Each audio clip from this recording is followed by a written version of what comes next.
მოგესალმებით ჩვენო ძვირფასო ტელემაყურებლებო ჩვენს ეთერში როგორც ხედავთ ასტროზონის დროა მე მისი წამყვანი ხათუნა ნოელი გახლავართ ეს კვირა ძალიან უხვია საინტერესო ასტროლოგიური მოვლენებით და ერთ-ერთი მათგანი 17 დეკემბრის ბარბარობის დღესასწაულია ბარბარე ქართველთა წარმართული ღვთაება იყო ის მზის განმასახიერებელი ქალღმერთი გახლავთ და მზესავით წრიული ფორმის მქონე სიმბოლოთი გამოხატავდნენ ბურბლის მსგავსად. ზამთრის მზებუდობის დღეს მის საპატივცემულოდ აწყობდნენ მრგვალი ფორმის ყველისა და კვერცხის გულისგან დამზადებულ კვერებს, რომელიც სიუხვის და ბარაქის მომამრავლებლად ითვლებოდათ და აი ეს ფუნქცია ევალებოდათ, რომ სიუხვე და ბარაქა შემოეტანათ ჩვენს ოჯახებში.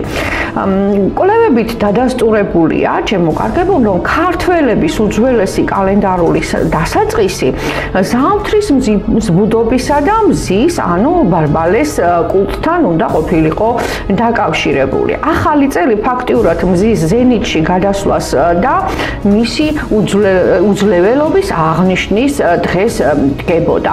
ის, რომ ბარბალობა აუცილებლად უნდა ყოფილიყო წლის დასაწყისი, ამას ის ფაქტიც ადასტურებს, რომ ეს დღესაც მეკვლეობის და ბედობის დღედ მოიაზრება. ეს კი მოგეხსენებათ ჩვენში ახალი წლისთვის დამახასიათებელი წესჩვეულებაა. როგორც ჩანს ჩვენ წინაპარს ღრმად სწამდა, რომ რასაც ოჯახი ბარბალობა დღეს დაიბედებდა, მთელი წლის განმავლობაში აი ესე ექნებოდა ყველაფერი. მეც გილოცავთ რა თქმა უნდა ამ მშვენიერ დღესასწაულს და გისურვებთ და ჩვენთანაც ვუსურვებ, რომ ყველაფერი კარგი დაგვბედებოდეს. 17-ში ასევე ამ ბარბალობა დღეს მარსისა და სატურნის ზუსტი სექსტილი გვაქვს ჩართული. ეს ასპექტი 10 რიცხვში ჩაირთვა, ასე ვთქვათ, და 23 რიცხვის ჩათვლით იქნება ძალაში, ანუ მთელი კვირის განმავლობაში. თუმცა ყველაზე მძაფრად თავს აი ამ კვირის დასაწყისში გამოავლენს. მარსისა და სატურნის ურთიერთჰარმონიული ასპექტის დროს ადამიანების ამბიციები იზრდება, იმატებს. მისნის მისაღწევად არაფერზე არ ვიხევთ ხოლმე უკან, თუმცა ამავდროულად საკმაოდ პასუხისმგებლობით და პრაქტიკულობით ვართ ხოლმე შეიარაღებული, რაც ხელს გვიწყობს საქმიან აქტივობაში და სწორი ნაბიჯების გადადგმაში და ეს რა თქმა უნდა ძალიან კარგია. ამიტომ იაქტიურეთ მთელი კვირა საამისოდ კარგ პოზიციებს იძლევა. 20 დეკემბერს მზეს ურანთან აქვს ასევე ჰარმონიული ასპექტი ტრინი. ეს ძალიან გაგვახარებს იმითი, რომ ჩვენთან მოვლენ ისეთი გამოჩნდებიან ისეთი ადამიანები, რომლებიც გვერდში დაგვიდგებიან, თანადგომას გაგვიწევენ და ეს ადამიანები სავარაუდოდ სამეგობრო წრიდან იქნებიან, ან თუ არა, მაშინ არაშაბლონურები, ორიგინალურები და შემოქმედებითი პიროვნებები გამოჩნდებიან ჩვენს ცხოვრებაში. ანალოგიურად შეიძლება ჩვენც მოგვაკითხონ ჩვენმა ახლობლებმა და მეგობრებმა და კარგი იქნება თუ არც თქვენ დაიზარებთ, გამოუჩენთ თანადგომას, იმიტომ რომ აი ეს კვირა იმითიც იქნება გამორჩეული, რომ რამდენადაც ლოიალურები ვიქნებით სხვების მიმართ, რამდენადაც გამოვიჩენთ სწორედ აი ამ თანადგომას, მით უფრო წარმატებული აღმოჩნდებით ჩვენ თავადაც. მოულოდნელი და სასიამოვნო სურპრიზები ამ კვირაში საკმაოდ ბევრი იქნება. ეს შეიძლება გამოვლინდეს როგორც საზოგადოებაში თავის წარმოჩენის შესანიშნავი კარგი შანსი, ასევე როგორც გითხარით, უბრალოდ საინტერესო და კარგ ახალ ადამიანებთან შეხვედრები და გაცნობები. ასპექტი ჩაირთვება 16-ში და მთელი კვირის მანძილზე იქნება ძალაში. ასევე მთელი კვირა იმუშავებს ვენერასა და ნეპტუნის ტრინი.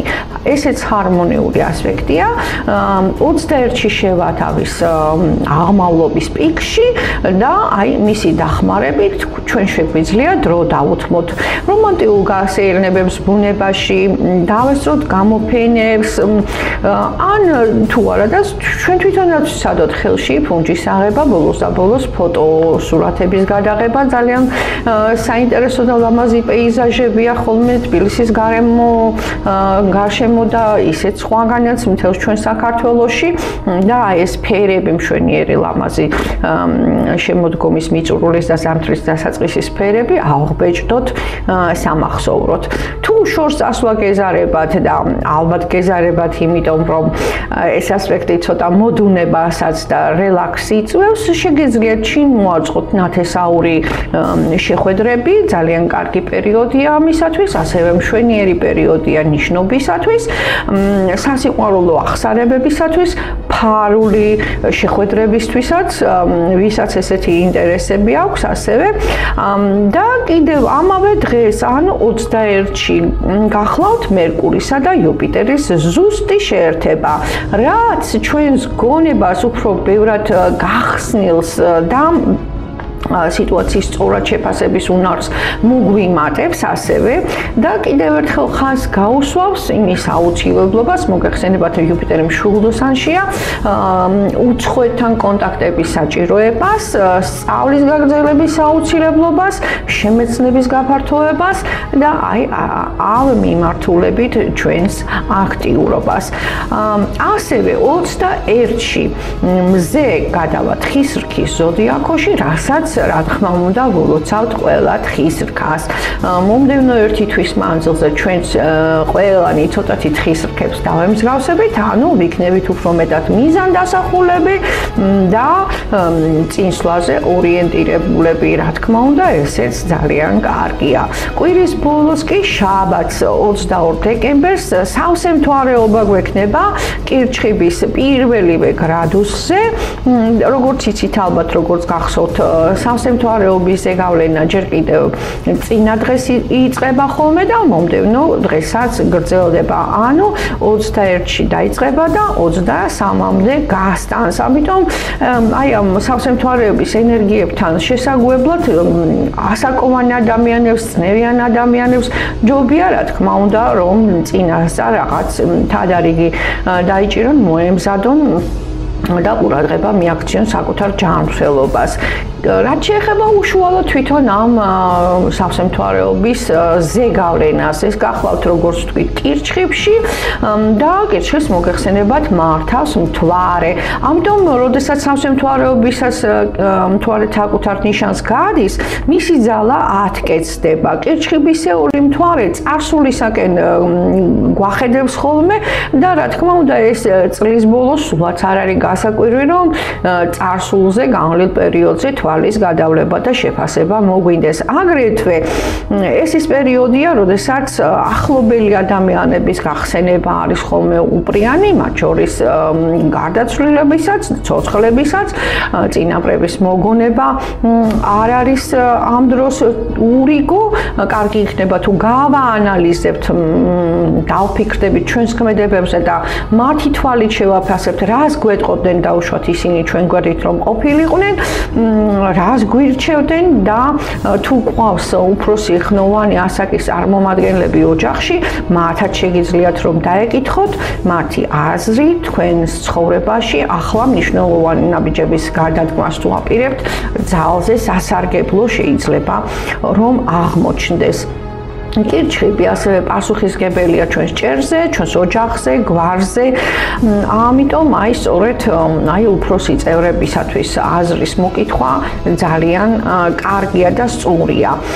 იმ შემთხვევაში თუ თქვენი სურვილები, სავსე მთვარეობის დროს სურვილების ჩაფიქრებაც შეგვიძლია და თუ თქვენი სურვილები ეხება, ვთქვათ, შვილოსნობის საკითხებს, გონების შეძენის საკითხებს, ან ოჯახის წევრებთან არსებული პრობლემების და ურთიერთობების მოგვარება, შეგიძლიათ დახმარება ამისათვის მთვარეს სხოლოთ. ეს ასევე ძალიან კარგი პერიოდია სულიერი პრაქტიკებისათვის, ლოცვებისათვის, მედიტირებისათვის.